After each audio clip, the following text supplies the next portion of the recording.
Filipenses capítulo 4, verso de número 11, diz assim: não digo isto como por necessidade, porque já aprendi a contentar-me com o que tenho. Sei estar abatido, e sei também ter abundância. Em toda a maneira e em todas as coisas estou instruído, tanto a ter fartura como a ter fome, tanto a ter abundância como a padecer necessidade. Posso todas as coisas naquele que me fortalece. Amém? Queridos, há 2 semanas atrás, pois quarta-feira da semana passada, pastor Ramon trouxe aqui uma mensagem sobre fé extrema.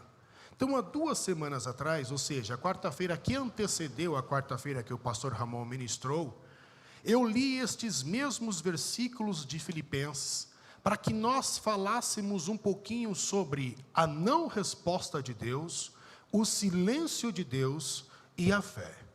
Hoje eu volto aqui para falar sobre outro assunto que encontro ainda de forma implícita e explícita nestes versículos. Quando nós falamos sobre a não resposta de Deus, o silêncio de Deus e a fé, nós vimos que Paulo, ele procurou tirar o foco das respostas para focar na pessoa de Deus. Pois quando focamos na resposta, geramos extrema expectativa, e isso pode ser frustrado. Então Paulo se concentra na pessoa de Deus, para que ele não viesse ser frustrado, pois Deus não frustra, mas às vezes aquilo que esperamos pode ser frustrado. Então vimos que fé, em nenhum momento é Deus fazer aquilo que eu acho, ou que Ele pode fazer, ou que eu quero que Ele faça. Isso não é fé. Nós vimos, quando falamos sobre estes mesmos versículos, que fé é acreditar no caráter de Deus, fé é acreditar na suficiência de Deus, fé é acreditar no amor de Deus. Vimos ainda que fé é o elemento que nos ajuda a continuar quando o milagre não vem. Fé é aquele elemento que nos ajuda a perseverar quando não tem resposta, quando Deus se cala, quando há silêncio, e mesmo assim continuamos. Isso seria fé. Então eu volto hoje às mesmas palavras de Paulo, quando ele escreve a Filipenses, para falar um pouquinho sobre o contentamento. O que é que Paulo está falando em Filipenses capítulo 4, verso de número 11?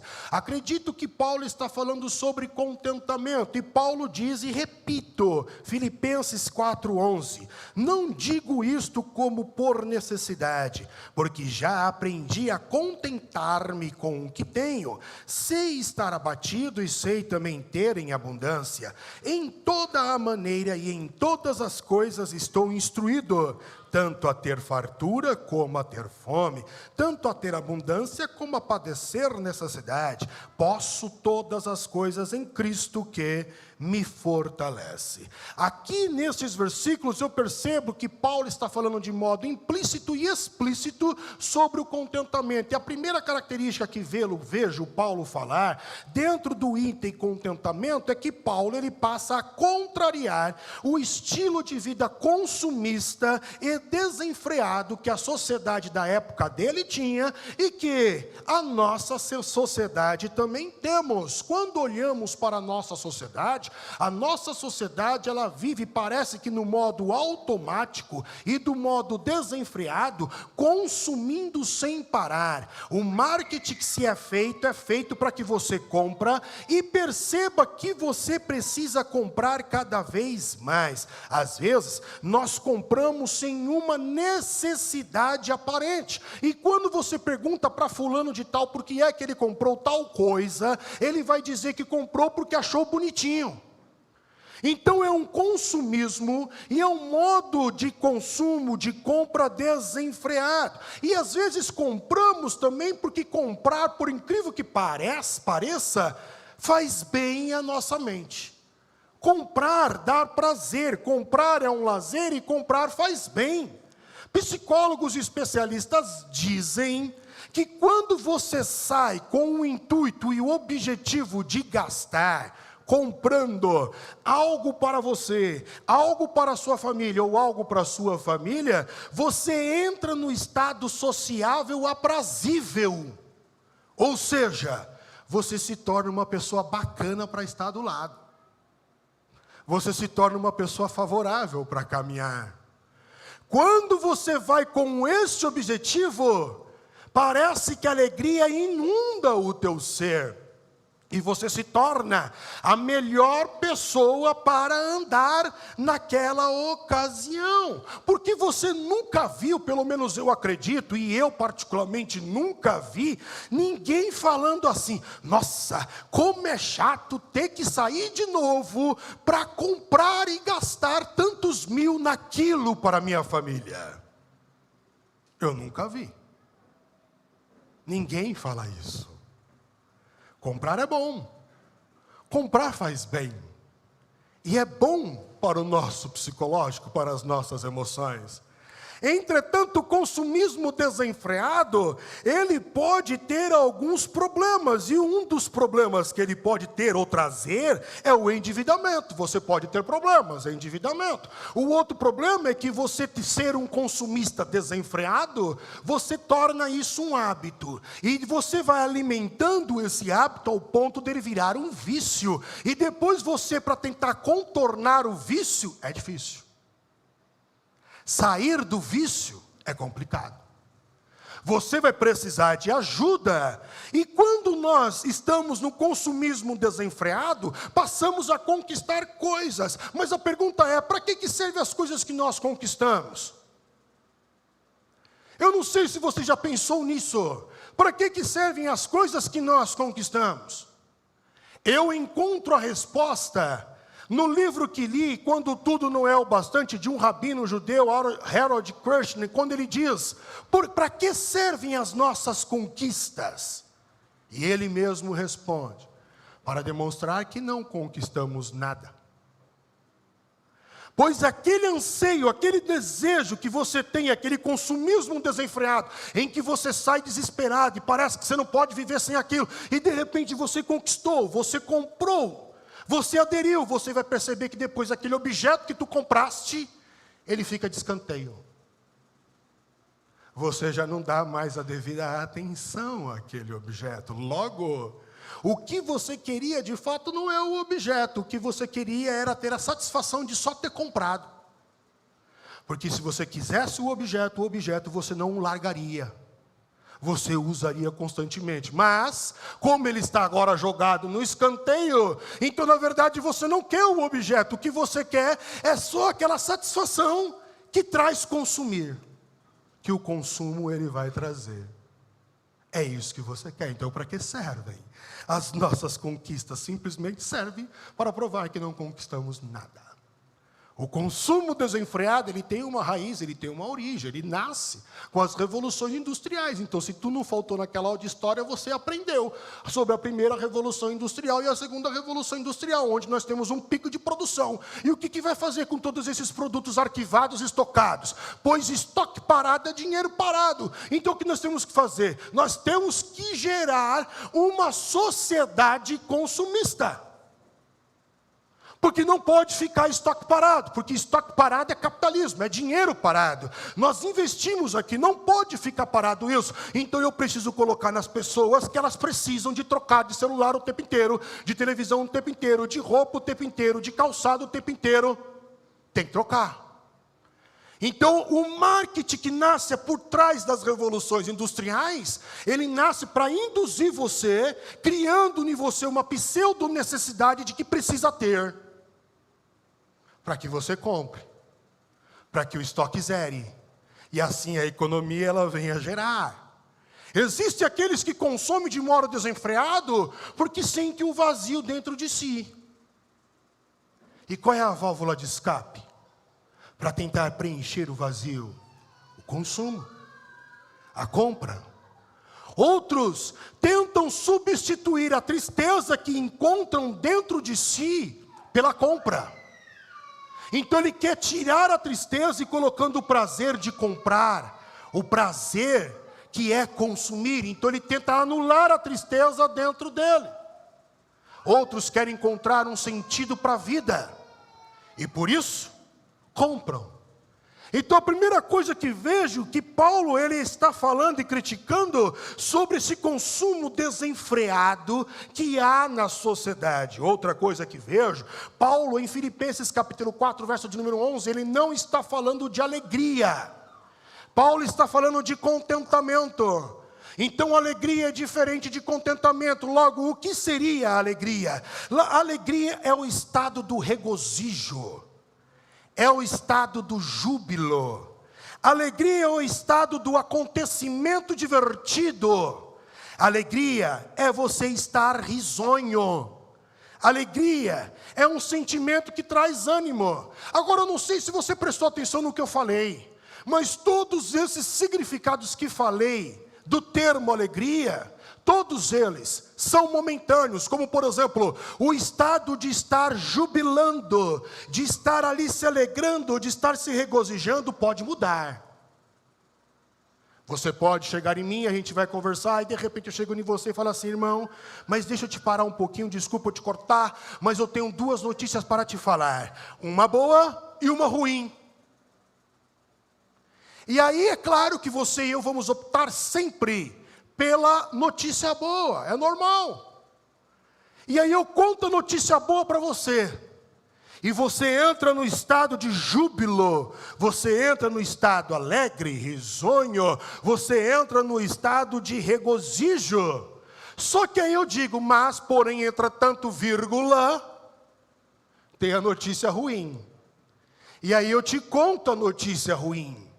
E quando te conto a notícia ruim, aquele estado que você estava de regozijo, de júbilo, simplesmente ele vai embora, ele desaparece. Então perceba, alegria é algo momentâneo. Quando nós falamos sobre um acontecimento divertido, um acontecimento é um fato que é uma fase. É aquele momento de risada, é aquelas horas de sorriso, é aquelas horas de relacionamento, de repente acabou. Logo, quando falamos da alegria, estamos falando de algo momentâneo, algo que não cria raízes, algo que não perdura. Paulo não está falando de algo passageiro, Paulo não está falando de alegria, Paulo está falando de contentamento. Porém, Paulo também não está falando em Filipenses 4:11 de felicidade. Porque quando nós falamos sobre felicidade, ela é facilmente confundida, ou mal interpretada, ou ela é colocada no mesmo patamar que a alegria. Nós vemos muitos filósofos famosos que ainda existem, que ainda estão vivos, e outros que não mais, que quando falam sobre o assunto alegria e felicidade, e vão tentar definir e caracterizar a felicidade, eles na verdade estão falando sobre os significados da alegria, atrelando a felicidade a momentos. E quando você atrela a felicidade a momentos, automaticamente deixou de ser felicidade e passou a ser alegria, porque é algo momentâneo. Outros ainda vão falar que a felicidade, ela é um fim, ela é um destino. Eu não sei se você já encontrou pessoas que dizem assim: quando eu casar, eu serei feliz. Quando eu comprar o carro, eu serei feliz. Quando eu tiver uma casa própria, eu serei feliz. Quando eu tiver um pet, eu serei feliz. Quando eu terminar a faculdade, eu serei feliz. Quando eu estiver ganhando 10 mil, eu serei feliz. Tudo isso, todos esses significados que se atrelam, ou essas características que tentam delimitar ou caracterizar a felicidade, na verdade tudo isso fala de um fim. A felicidade, ela é um fim, como se ela tivesse um ponto de chegada. Isso seria a felicidade. Na verdade, eu não concordo nem com uma nem com a outra teoria. O que eu concordo, na verdade, é que a felicidade, ela é a consequência de uma vida com sentido. E para nós cristãos, nós vemos que quando lemos o Evangelho, nós encontramos sentido de vida quando servimos. Quer encontrar sentido na vida? Sirva. Por isso que Jesus ele vai dizer que é melhor dar do que receber. Quando você serve, quando você está dando, você não está fazendo um bem somente ao outro, mas principalmente a você. Você se torna ali feliz. Então a felicidade não é para ser vivida no final, não é um destino. A felicidade é a consequência de uma vida com sentido. Se não tem sentido na vida, logo não é feliz. E Paulo não está falando em Filipenses 4:11, ele não está falando sobre sentido de vida. As palavras de Paulo são sobre o contentamento nas trivialidades e circunstâncias da vida. Então, o que é contentamento? Como podemos definir contentamento? Contentamento é o estado de satisfação, de plenitude, de estar contente, de ser completo. Entenda uma coisa, contentamento não está atrelado a momento, contentamento não está atrelado a ter, contentamento está atrelado ao que é. Repito, contentamento não está atrelado a momentos, picos, fases. Contentamento não está atrelado também ao que você tem, mas ele está atrelado ao que você é. Se contentamento tivesse ligado a momentos, fases da nossa vida, não seria contentamento, seria alegria, e aí seria momentâneo. Agora, quando falamos sobre o contentamento, aquele que tem o contentamento está atrelado ao que é, não significa que aquele que tem o contentamento não se abala. Ele se abala. E muito. Ele sente a dor.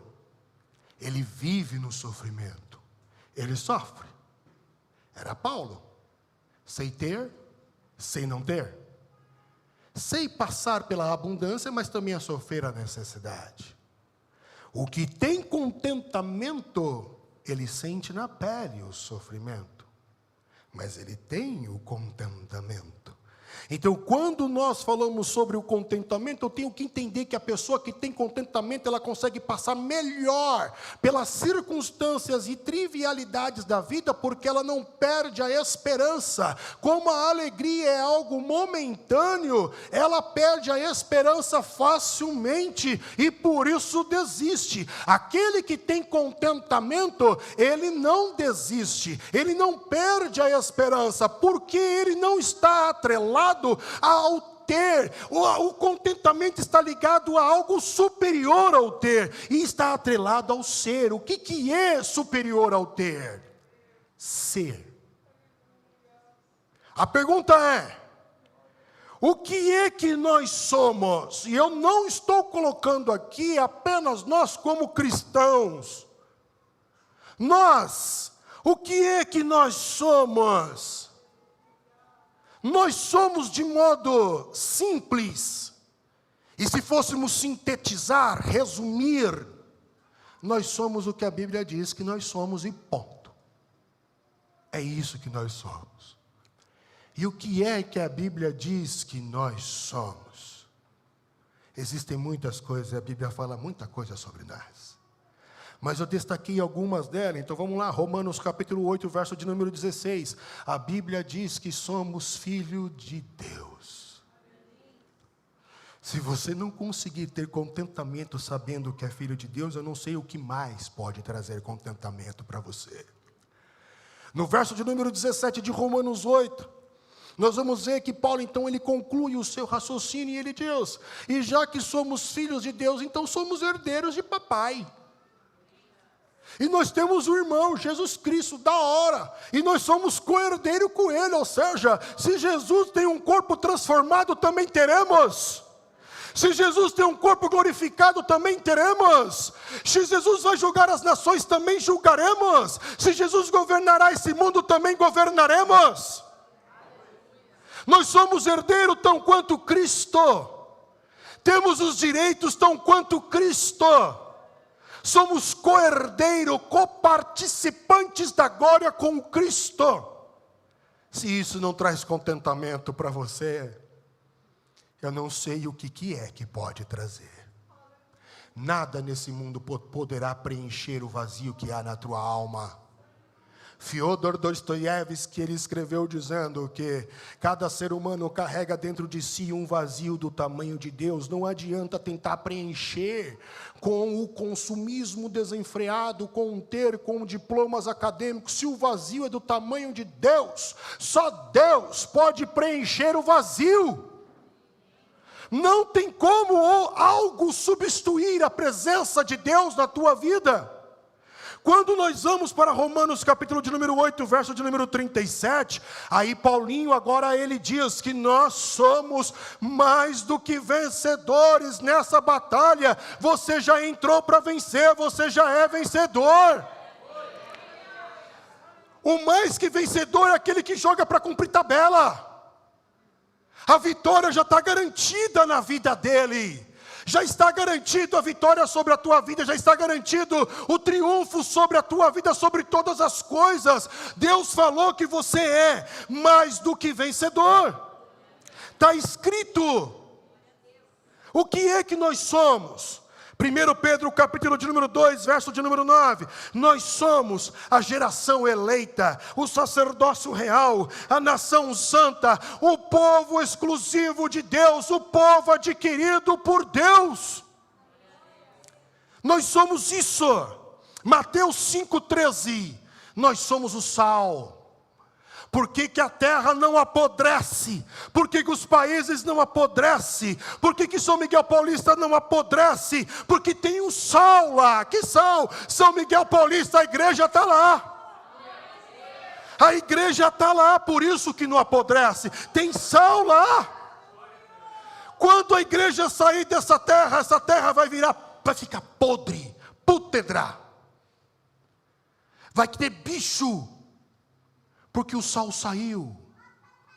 O sal é sinônimo de preservação da vida. Por que que essa terra ainda existe? Porque a igreja ainda está aqui. A igreja está aqui, o Espírito Santo está aqui. A igreja saiu daqui, não tem nada de bom nessa terra. O que tempera essa terra ainda é a igreja.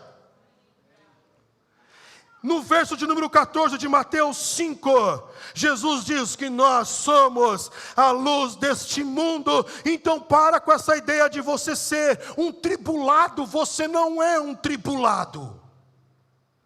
Eu recebi uma mensagem esses dias de alguém daqui da nossa igreja. E disse: pastor, a gente não quer comentar nada com o senhor não, porque a gente não quer transparecer que somos um peso. Nós não queremos ser um infortúnio. Não é, irmão, você é bênção, você é a luz deste mundo. Você é bênção para o próximo, é bênção para a sua família, ou pelo menos deveria ser. Você é bênção onde Deus te colocar.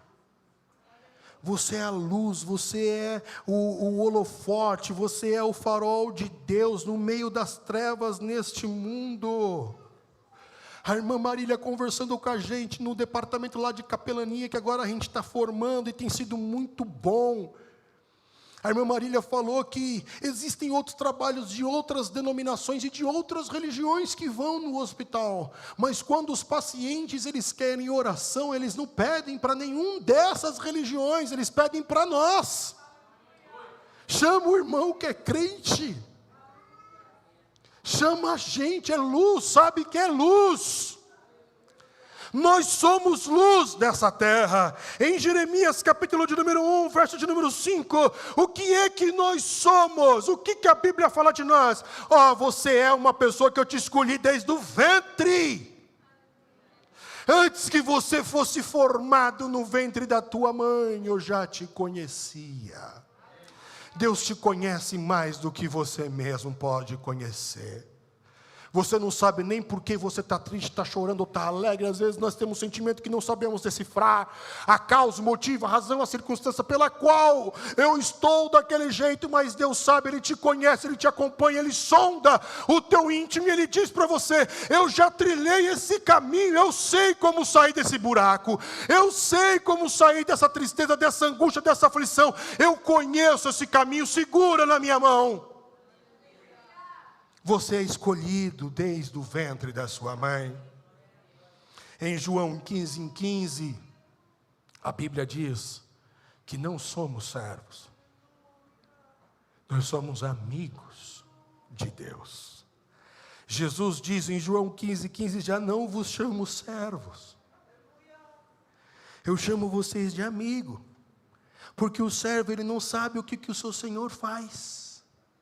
E o que é o amigo? O amigo é para dar risada, o amigo é para você brincar, é para você tirar onda. Eu imagino Jesus tirando onda com Pedro. Eu imagino Jesus tirando um sarro, eu imagino Jesus dando risada das nossas burradas. Eu imagino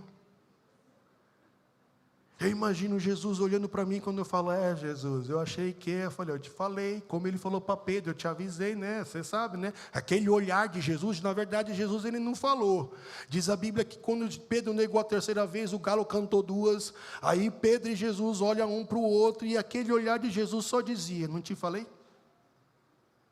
Como o olhar de um pai, eu te avisei. Eu imagino Jesus sendo amigo, confidente.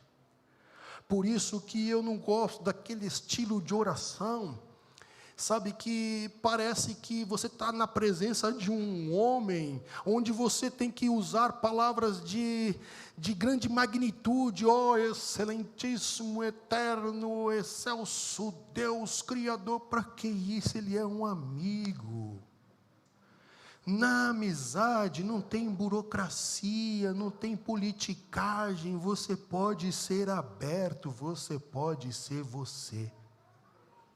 Eu não vos chamo de servo, eu vos chamo de amigo.